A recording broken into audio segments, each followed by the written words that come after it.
ప్రవాహానికి చెత్త కొట్టుకొని పోయినట్లుగా నా శత్రువులు నా ఎదుట నిలవబడకుండా కొట్టుకొని పోయారు. బయల్ పెరాజీము అని పేరు పెట్టాడు. సరే, ఓడిపోయారు కదా, ఫిలిష్తీయులు చంపబడ్డారు కదా, వెళ్ళిపోయారు కదా. ఓడిపోయిన ఫిలిష్తీయులు అమ్మో ఇశ్రాయేలు మీదకి వెళ్తే మనం ఓడిపోతున్నాంలే అని వాళ్ళు ఇంట్లోనే ఉన్నారా, మరలా యుద్ధం చేయటానికి వచ్చారా? పెద్దగా చెప్పాలి. మరలా యుద్ధం చేయటానికి వచ్చారు. మరలా యుద్ధం చేయటానికి ఎందుకు వచ్చారో తెలుసా? నేనంట సైతాన్ గాడు సిగ్గులేనోడు. వాడికి ఉన్న స్పెషల్ క్వాలిటీ ఏంటంటే వాడికి సిగ్గు ఎక్కువ. నైజాంతా వాడికి సిగ్గు ఉండదు. ఎన్నిసార్లు తూ అన్నా సహబాష్, ఏ రోజుకైనా నేను పడగొడతారా? పోరా సైతానుగా, యేసు నామంలో నిన్ను పాతాళంలో బంధిస్తున్నా అని ఎన్నిసార్లు మనం ప్రార్థన చేసి ఉంటాం. రే సైతానా పో, యేసు నామంలో పో అని ఎన్నిసార్లు అని ఉంటాం. ఇప్పుడు ఎవరైనా మనల్ని పట్టుకొని కిరణ్ పో ఇక్కడ నుంచి దుర్మార్గుడా అని అంటే అప్పుడు కిరణ్ ఏమంటాడు తెలుసా? ఇక సచ్చిన నీ ముఖం చూడను కదా. మనిషికి ఎంతో కొంత రోషం ఉంటుంది కదా. వీడికి రోషం పాసం ఇతనా వినహి. ఎన్నిసార్లు ఓడిపోయి కూడా మరలా వచ్చాడు ఎవరి మీద యుద్ధం చేయటానికి. బిడ్డలారా, నువ్వు గెలుస్తూనే ఉంటావు, వాడు పదే పదే వస్తూనే ఉంటాడు. భయపడొద్దు. మరలా గతంలో గెలిపించిన దేవుడే ఇక ముందు మరలను గెలిపిస్తాడు. ఇక ముందు నువ్వు గెలిపిస్తాడు. గతంలో ఏ దేవుడు గెలిపించాడో, శత్రువు మీద ఏ దేవుడు మనకు విజయం ఇచ్చాడో, అపవాదిని మన పాదముల క్రింద వేసి గతంలో ఏ దేవుడు తొక్కేశాడో, ఎస్ గొలియాతు గాడి తల ఏ దేవుడు దావీదు చేతికి అప్పగించాడో, ఈ ఫిలిష్తీయులను కూడా అదే దేవుడు దావీదు చేతికి అప్పగిస్తాడు. ఆ నిశ్చింతతో ఒక్కసారి చూడండి. ముందు గెలిచాడు కదా, రెండోసారి వచ్చారు కదా, ఇప్పుడు దావీదు ఏం చేయాలి? అరే ఇంతకు ముందు పోడగొట్టిన వాళ్ళమే కదా, అరే వాళ్ళు మన చేతులు ఓడిపోయిన వాళ్ళే కదా, రాబాయ్ కత్తి తీసుకొనిరా, రే కటకం తీసుకొనిరా, ఆయుధాలు తీసుకొనిరా, గుర్రాలు సిద్ధపరచు, ఆయుధాలు సిద్ధపరచు, సైన్యాన్ని సిద్ధపరచు అని సైన్యం దగ్గరికి వెళ్ళాలి. ఎందుకు? గతంలో ఓడగొట్టాంగా. ఏమండి ఒక గతంలో ఓడగొట్టాం కదా, ఇంకెంత వెళ్దాం పదా అని అనుభవం మీద ఆధారపడకుండా మరలా వెళ్ళి అంటాడు, అయ్యా ఫిలిష్తీయులు మరలా వచ్చారట, యుద్ధానికి వెళ్ళమంటావా? వద్దు అంటే సైలెంట్గా ఉండమంటావా? సైలెంట్ కాదు, కానీ ఆ కంబలి చెట్టు కొనుందే, ఆ కంబలి చెట్టు చాటు నువ్వు దాక్కో. ప్రభా దాక్కుంటే పిరికోడు అంటారుగా, దాక్కుంటే పిరికోడు అంటారుగా అని అనలా. దాక్కుని నువ్వు అక్కడ దాక్కో. నువ్వు అట్లా దాక్కొని ఉంటే పదే పదే నా మీద నువ్వు నా దగ్గరకు వచ్చి విచారణ చేస్తున్నావు కదా, నీ పక్షాన యుద్ధం చేయటానికి ఇక బయలుదేరేది సైన్యం కాదు, సైన్యాధ్యక్షుడు కాదు, నీవు కాదు, సైన్యం కాదు, సైన్యాధ్యక్షుడు కాదు, సైన్యములకు అధిపతికి యెహోవానగు నేనే నీ పక్షాన యుద్ధం చేయటానికి బయలుదేరతా. గతంలో యుద్ధం చేయటానికి ఎవరు బయలుదేరారు? దావీదు బయలుదేరాడు. పదే పదే అనుభవం మీద ఆధారపడకుండా దేవుని మీద ఆధారపడిన దావీదు పక్షాన్ని యుద్ధం చేయటానికి ఇప్పుడు దావీదు బయలుదేరలా. ఎవరు బయలుదేరారు? నేనంట దేవుని మీద ఎంత అనుకుంటావో అంతగా తన హస్తాన్ని నీ పట్ల దేవుడు చాపటం ప్రారంభిస్తాడు. నీ అనుభవం మీద ఆధారపడకుండా, నీ తెలివితేటల మీద ఆధారపడకుండా, మీ భాషలో నేను చెప్పాలంటే అయ్యా మేము పెద్దగా చేసే యుద్ధాలు ఏమీ లేవు కదా అని అనుకోవద్దు. మీకు వంటే ఒక యుద్ధం. ఒక మాట, వంటే ఒక యుద్ధం. వంట చేసేటప్పుడే మటన్ బిర్యానీ, అదే నాకు వెన్నతో పెట్టిన విద్య, అసలు మా తాతల వంశం నుంచే హైదరాబాద్ బిర్యానీ కనిపెట్టిందే మా వాళ్ళు, మాకు తెలియందా అన్నట్లు ఉండొద్దు. దేవా ఇదిగో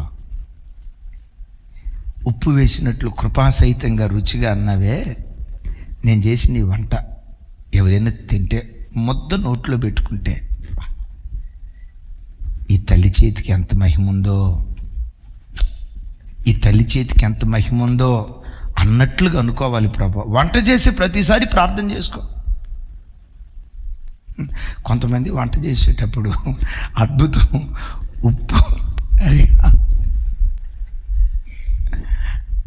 కొంతమంది వంట చేసేటప్పుడు ఉప్పు వేయాల్సింది ఉప్పు పోస్తారు, కారం వేయాల్సింది కారం పోస్తారు.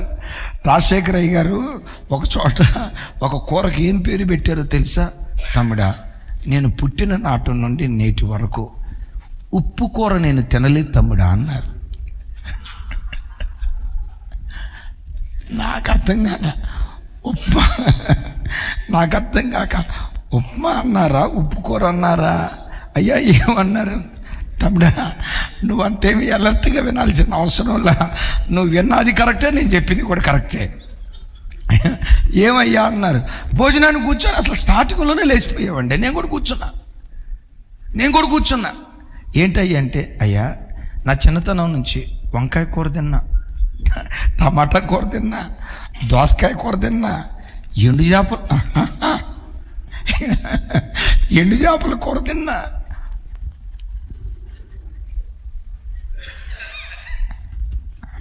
తమ్ముడా, నీకు అందమైన పేరు పెడతా, మహిమ డ్రై నట్స్. అదే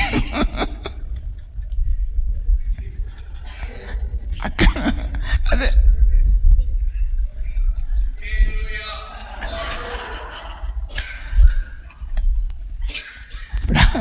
ఆరోగ్యానికి చాలా మంచిది కదండి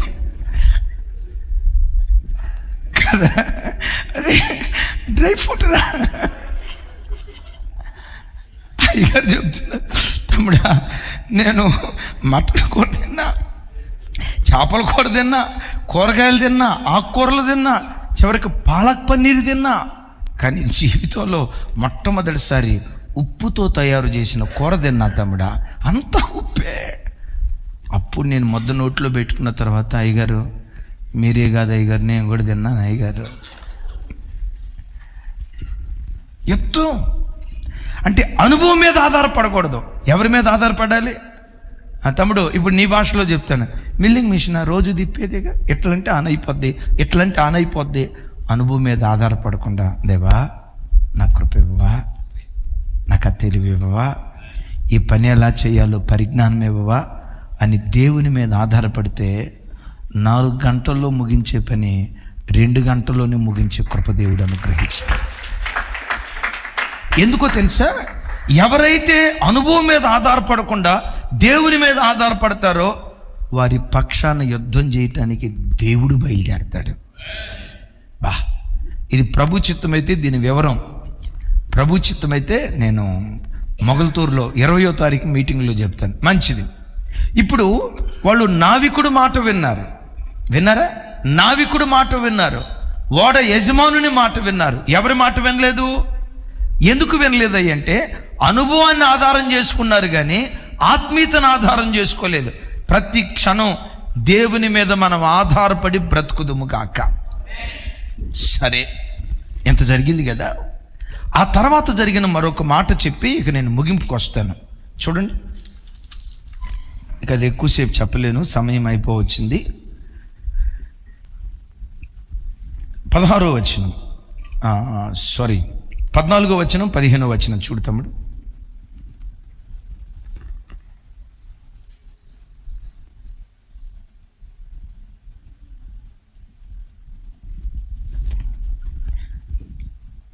పదహారో వచనం 14వ వచనం నాతో కలిసి. కొంచెం సేపు అయిన తరువాత ఓరకలోను అను పెనుగాలి క్రేతు మీద నుండి వేసరేను. దాని పేరేం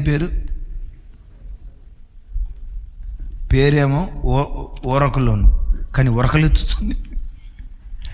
పేరేం పేరు? ఓరక అంటే సైలెంట్గా ఉంటాం.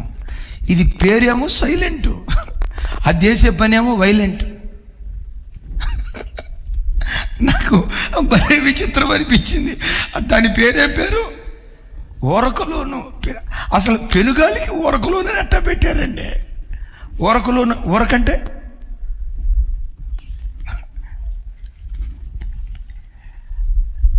చెప్పంటారా?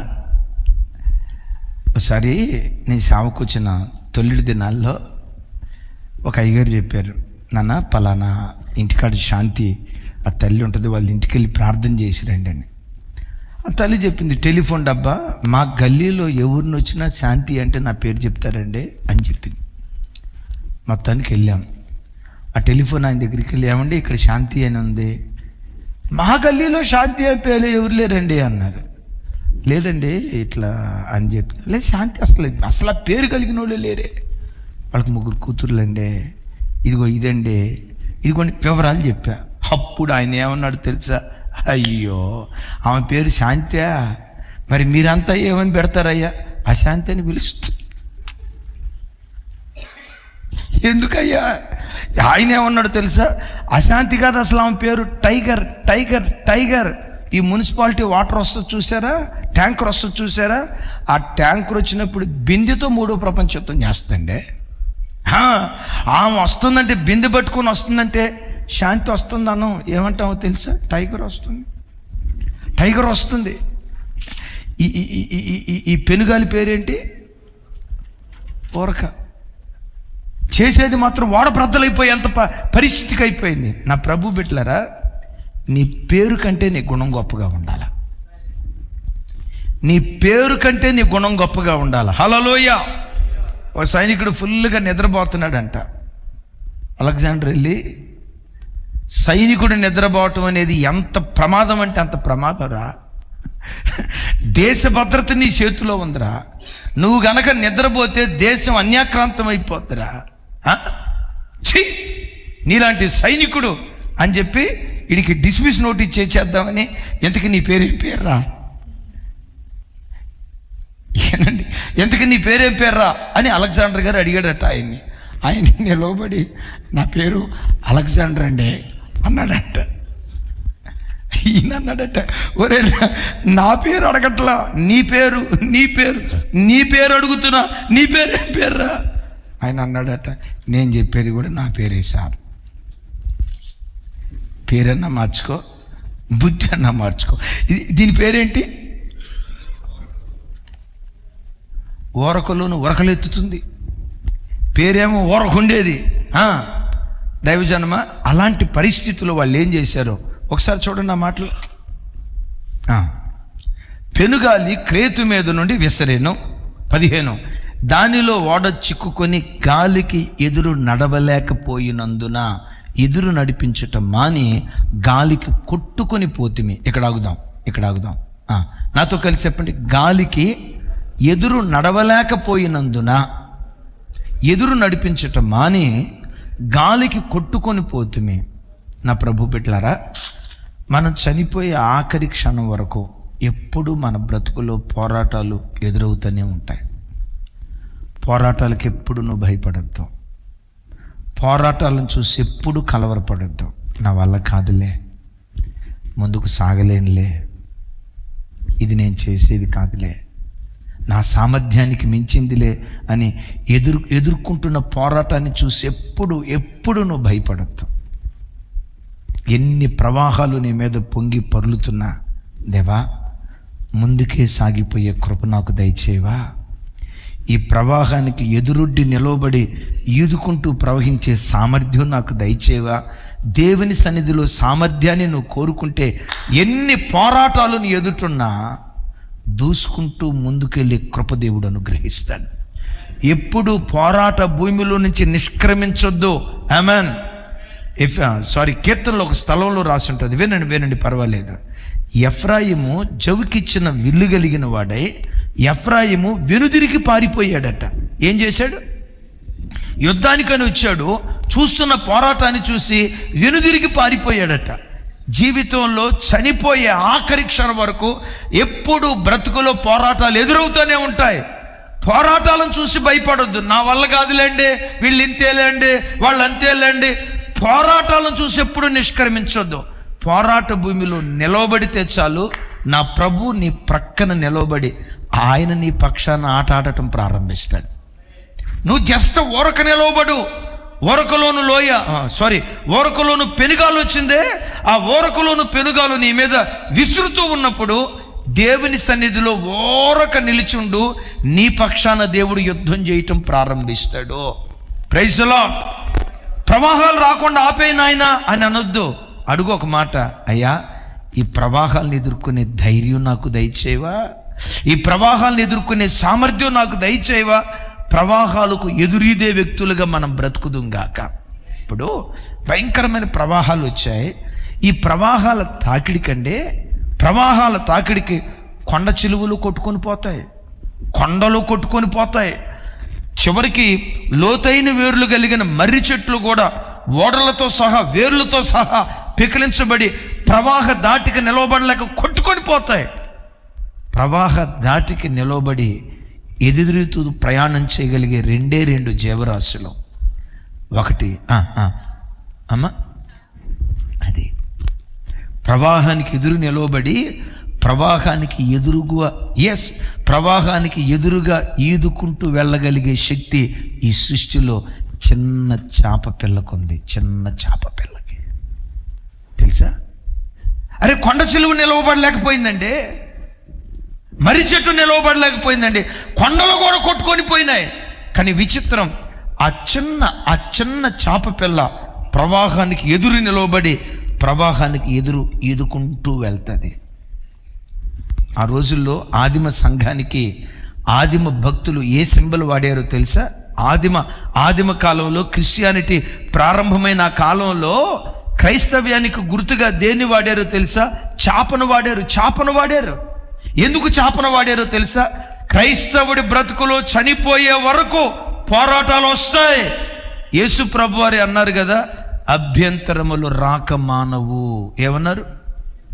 అవును, కొన్నిసార్లు నీ భర్త నీకు ఒక అభ్యంతరం అయిపోతాడు, నీ భార్య నీకు అభ్యంతరం అయిపోద్ది, నీ పిల్లలే నీకు అభ్యంతరం అయిపోతారు, ఉద్యోగంలో ఉన్న అధికారులే నీకు అభ్యంతరం అయిపోతారు, నీ తోటి సేవకులే నీకు ఒక అభ్యంతరం అయిపోతారు. అసలు అక్కడ దాకేందుకండి? ఎవరి మీదో బడి ఆడవటం ఎందుకు? నీ సొంత శరీరమే నీకు ఒక అభ్యంతరం. నా మాట అర్థమైందా? ఇందాక మాత్రం అవునన్నా మా భార్య అభ్యంతరం అని తలకాయ అడ్డంగా ఊపారు. ఇక్కడికి వచ్చేసరికి తమ్ముడా మహిమ కుమార్, తాడికొండలు ఎవరు నీకు అభ్యంతరం కాదు, నీ సొంత శరీరమే నీకు అభ్యంతరం, నీ కన్నే నీ అభ్యంతరం, నీ చూపే నీ అభ్యంతరం, నీ నాలుకే నీ అభ్యంతరం. నీ ప్రధాన శత్రువు విశ్వాస పోరాటంలో నీ ప్రధాన శత్రువు ఎవరయ్యంటే నీ సొంత శరీరమే నీ శత్రువు. అయితే ప్రభు బిడ్డలారా, చనిపోయే వరకు పోరాటం ఉంటుంది. కానీ నీవు ఎలా ఉండాలో తెలుసా? ఓరక నిలిచుండు. గడిచిన రాత్రి దేవుని దూత నా ప్రక్కన నిలిచి, పౌలా భయపడకు నీవు రేపు ఎర్లీ మార్నింగ్ మెసేజ్లో దీని కంక్లూజన్ ఇస్తాను. ఆశలు లేని బ్రతుకులు ఆశలు పుట్టించే దేవుడు. ఇక్కడితో ముగిస్తాను. అందరు నా వైపు చూడండి. గడిచిన రాత్రి ప్రభు నా ప్రక్కన నిలిచి, పౌలా భయపడకో, నిన్ను కైసరి ఎదుట నిలవబెడతాను. అంత మాత్రమే కాదు, నిన్ను కాపాడటం మాత్రమే కాదు, నిన్ను బట్టి ఈ ఓడలో ఉన్న ప్రతి ప్రయాణికుడిని నేను కాపాడుతా. వాగ్దానం చేసిన దేవుడు ఆ ఓడలో ఉన్న ఒక్క వ్యక్తి తల వెంట్రుకు కూడా రాలకుండా 273 మందిని సజీవంగా దేవుడు కాపాడాడు. గట్టిగా చెప్తే మేమే. ఎందుకు కాపాడాడయ్య అంటే, రాత్రి లాంటి అనుభవాలలో ఉన్నప్పుడు పౌలు ప్రక్కన దేవుడు నిలిచాడట. అందుకని అంటాడు పౌలు ఒక మాట చూడండి, అది చదువుకుని ప్రార్థన చేసుకుందాం. 4వ అధ్యాయం 17-18 వచనాలు. రేపు ఎర్లీ మార్నింగ్ మెసేజ్ దీని కంక్లూజన్ ఇస్తాను. నేను ఎవని వాడనో, నేను ఎవరిని సేవించుచున్నానో. తమ్ముడా, తిమోతిలకు రాసిన 2వ పత్రిక 4వ అధ్యాయం 17-18 వచనాలు. అలాగే రేపు 9:30కి కుటుంబాల క్షేమం కొరకై ప్రత్యేకమైన ఉపవాస ప్రార్థన ఉంటుంది. తప్పకుండా కుటుంబాలుగా పాలుపంపులు పొందండి. దేవుడు ప్రత్యేకమైన రీతిలో రేపు కుటుంబాల కొరకు ప్రభు మాట్లాడబోతూ ఉన్నారు. సరే, తిమోతిలకు రాసిన 2వ పత్రిక 4వ అధ్యాయం 17-18 వచనాలు. నాతో కలిసి చెప్పండి. అయితే నా ద్వారా సువార్త పూర్ణముగా ప్రకటించబడు నిమిత్తము, అనిజనులందరూ దాన్ని విను నిమిత్తము నాతో కలిసి ప్రభువు నా ప్రక్క నిలిచి నన్ను బలపరిచెను. గడిచిన రాత్రి దేవుని దూత నా ప్రక్కన నిలిచింది అన్నాడే, ఇక్కడ అంటాడు ప్రభువు నా ప్రక్కన నిలిచి నన్ను బలపరిచెను గనుక నేను సింహపు నోట నుండి తప్పించబడి తిని. అంత మాత్రమే కాదు, ప్రభువు ప్రతి దుష్కార్యము నుండి నన్ను తప్పించి తన పరలోక రాజ్యము చేరునట్లుగా నన్ను రక్షించును. యుగాయుగములకు ఆయనకు మహిమ కలుగును గాక. అందరం చెప్దాం ఆమెన్. పౌలు భయంతో ఉన్నాడన్న సంగతి దేవుడు ఎరిగాడు. ఇందాక చెప్పే కదా, శరీరానికి గాయం కలిగితే ఏ నరుడైనా గుర్తుపట్టగలుగుతాడు. నీ గుండెకు కలిగిన గాయాన్ని గుర్తుపట్టగలిగిన ఏకైక దేవుడు నేను ప్రకటించే యేసుక్రీస్తు వారు. పౌలు భయంతో ఉన్నాడని తెలుసుకుని పౌలు ప్రక్కన నిలవబడ్డాడు. పక్కన నిలవబడిన దేవుడు మౌనంగా లేడు. అంటాడు, నా ప్రభు నా ప్రక్కన నిలిచి నన్ను బలపరిచి సింహపు నోట నుంచి నన్ను తప్పించాడు, ప్రతి దుష్కార్యము నుంచి తప్పించాడు, పరలోక రాజ్యానికి వారసుడిగా నిలిపాడు. ఈ రాత్రి వాక్యం వింటున్న అయ్యా అమ్మ, ఆశలు కోల్పోయిన నిరాశ నిస్పృహతల మధ్యలో ఒకవేళ నువ్వు వచ్చావేమో, మధ్యతర సముద్రం లాంటి భయంకరమైన సమస్యల మధ్యలో ఒకవేళ చిక్కుకున్నావేమో, చావాలో బ్రతకాలో అర్థం కాక చచ్చిపోతే పోయిద్దయ్యా. ఎవరి కొరకు బ్రతకాలి? జీవితం మీద ఆశలు కోల్పోయి ఆశలు పూర్తిగా అణగారిన స్థితిలోకి వచ్చావేమో. రాత్రి లాంటి స్థితిలో ఉన్నానయ్యా, నా ప్రక్కన ఎవరూ నిలవబట్టలేదయ్యా, నన్ను అనాథం చేశారు, నన్ను ఒంటరిదాన్ని చేశారు, బ్రతుకులో ఒంటరోడిని అయిపోయా, నన్ను పలకరించే దిక్కు లేదు అనే స్థితిలో ఉన్నావా? తమ్ముడా చెల్లి, ఎవరు నీ ప్రక్కన నిలవబడకపోయినా నీవు నమ్మిన నీ దేవుడు ఈ రాత్రి నీ ప్రక్కన నిలవబడ్డాడు. ఆయన ఈ రాత్రి నీ ప్రక్కన నిలవబడ్డాడు. ఆయన ఆత్మ సంబంధమైన నేత్రాలతో చూడు. నీ ప్రభు ఎక్కడో లేరు, ఎక్కడో పరలోకంలో ఉన్నాడు అనుకోకు. ఆయన నీ ప్రక్కన నిలిచాడు. సమస్యను ఎదుర్కోవటానికి కావలసిన బలం దేవుడు నీకు దయచేయబోతున్నాడు. బలం దయచేయబోవటం మాత్రమే కాదు, ఎన్ని సింహాలు నీ మీద గర్జించిన పౌలును సింహపు నోట నుంచి తప్పించిన దేవుడు నిన్ను మింగాలని ప్రయత్నం చేసే ప్రతి సమస్య చేతి నుండి తప్పకుండా దేవుడు నిన్ను తప్పిస్తాడు. ఈ భక్తిని కాపాడుకోగలుగుతానో లేదో, ఈ పవిత్రతను కాపాడుకోగలుగుతానో లేదు, ఈ విశ్వాసాన్ని కాపాడుకోగలుగుతానో లేదు. అయ్యో పాపలోకం, కన్ను మూస్తే పాపం, కన్ను తెరిస్తే పాపం, వెళితే పాపం, కూర్చుంటే పాపం, బస్ ఎక్కడికి వెళ్ళినా పాప ప్రపంచంలో బ్రతుకుతున్నానయ్యా. ఈ పవిత్రతను కాపాడుకోగలుగుతానో లేదో భయమేస్తుందా? నీ ప్రక్కన నిలవబడిన దేవుడు ప్రతి దుష్కార్యము నుండి యోసేపును తప్పించినట్లుగా నిన్ను తప్పిస్తాడు. ఆయన నీవు కాపాడుకోవటం కాదు, ఏ దేవుని నమ్మి విశ్వాస పోరాటంలో అడుగుపెట్టావో ఆ దేవుడే నిన్ను తప్పించడం ప్రారంభిస్తాడు. తప్పించి చివరికి నేను ఎక్కడికి చేరుస్తాడో తెలుసా? పౌలును రోమాకు చేర్చాడు, ఆ తర్వాత పరలోక పట్టణానికి చేర్చాడు. పౌలును పరలోక పట్టణానికి చేర్చినట్లుగా నిన్ను నన్ను నమ్మిన ఈ దేవుడు పరలోక రాజ్యానికి చేర్చునుగాక. అడిగే చెప్దాం ఆమేన్. రేపు ఎర్లీ మార్నింగ్ మెసేజ్లో దీన్ని ముగింపిస్తాను. అలాగే రేపు 9:30కి ఉపవాస ప్రార్థన. కుటుంబాలుగా కూడిరండి.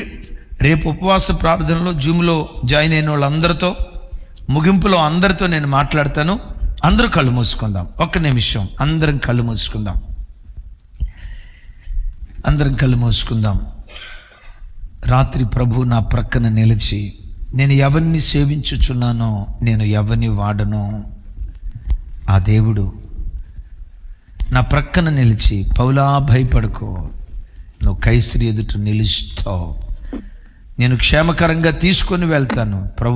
పౌలుతో ప్రభు మాట్లాడినట్లుగా నీతో నాతో ఈ దేవుడు మాట్లాడే దేవుడై ఉన్నారు.